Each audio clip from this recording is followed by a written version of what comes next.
लिखिएगा। आइए गीत गाएं। हरी पीली मोटर चलती जाए चलती जाए चलती जाए, एक घंटी पर रुक कर वो दूसरी पर चलती जाए चलती जाए चलती जाए। वह काले काले डामर के रास्तों पर नदियों के ऊपर से वो सरकती जाए सरकती जाए सरकती जाए। हरी पीली मोटर चलती जाए चलती जाए। रास्ते में आया फाटक, रेल चले खटखट, मोटर का भों पों पों पों पों बजता जाए बजता जाए बजता जाए। हरी पीली मोटर चलती जाए चलती जाए। खिड़की पर बैठा मैं देखूं गाय और भैंस, ऊंटों का कारवां चलता जाए चलता जाए चलता जाए।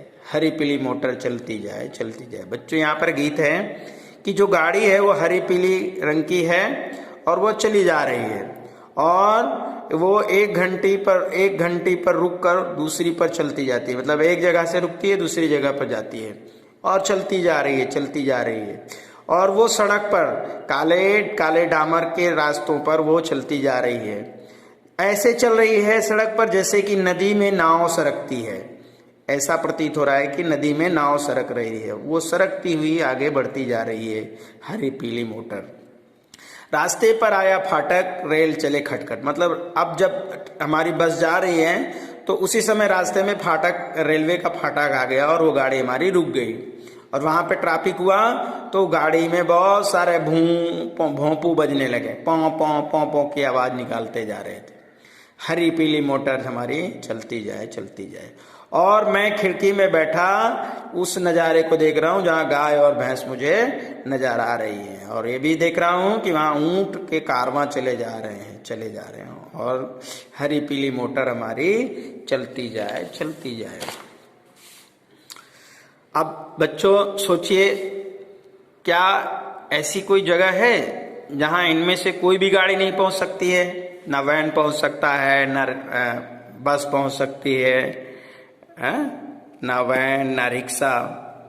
हाँ, ऐसी जगहें भी हैं बच्चों, जैसे कि जंगल वाले क्षेत्र। कुछ बच्चे ऐसे हैं जो जंगल पार करके भी स्कूल आते हैं, और हम चर्चा करते हैं गिर के जंगल की।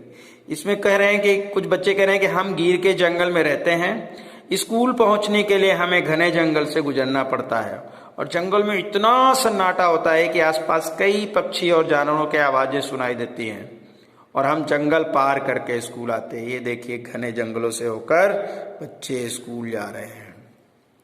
तो यहाँ पर प्रश्न है कि आप किन किन पक्षी और जानवरों की आवाजें पहचान सकते हो?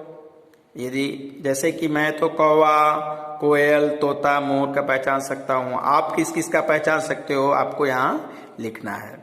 आप जंगल से गुजरते वक्त क्या सावधानी रखेंगे? यानी आप घने जंगल में हैं, वहां से आपको गुजरना है, तो आप कैसी सावधानी रखोगे?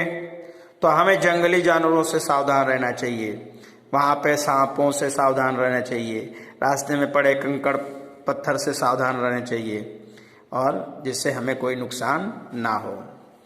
अब है, कुछ बच्चे ऐसे हैं जो पहाड़ी क्षेत्रों से आते हैं, तो उन्हें पथरीले रास्ते को पार करके स्कूल जाना है। तो जैसे कि बच्चे कह रहे हैं कि हम पहाड़ों की चोटियों पर रहते हैं, यहाँ दूर दूर तक उबड़ खाबड़ या पथरीले रास्ते हैं, समतल रास्ता तो है ही नहीं है। दूसरों को ये भले ही मुश्किल हो, हम तो आसानी से ऊपर नीचे आ सकते हैं, और स्कूल भी इन्हीं रास्तों से आते जाते हैं। बच्चे कह रहे हैं कि भले दूसरे लोगों को भले कोई दिक्कत आती हो, लेकिन हमें तो आदत बन गई है इन उबड़ खाबड़ पर चलने की, और हम इन पे आसानी से आते जाते रहते हैं। अब यहाँ पर एक चित्र है, ये कुछ विद्यार्थी हैं। एक लड़की जो है व्हील चेयर पर बैठी है। ये क्या कह रही है कि मेरा नाम निधि है, मैं 4वीं कक्षा में पढ़ती हूँ। मैं दूसरे बच्चों की तरह आसानी से अपने सभी काम नहीं कर पाती। कह रहे कि जिस तरह दूसरे बच्चे अपने काम आसानी से कर देते हैं, लेकिन मैं नहीं कर पाती, क्योंकि मेरे पैर जन्म से ही काम नहीं करते। उसने कहा कि मैं जब पैदा हुई उसी समय मेरे पाँव काम नहीं कर रहे हैं। पहले मुझे स्कूल तक पहुंचने में बड़ी दिक्कत होती थी।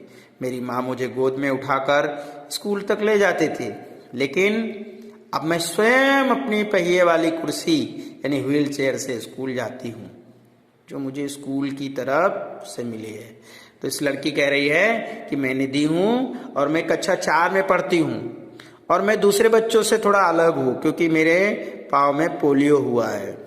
और पहले तो मैं स्कूल जाती थी तो मुझे मेरी माँ छोड़ती थी, लेकिन अब मैं व्हील चेयर पर बैठ के आसानी से स्कूल चली जाती हूँ।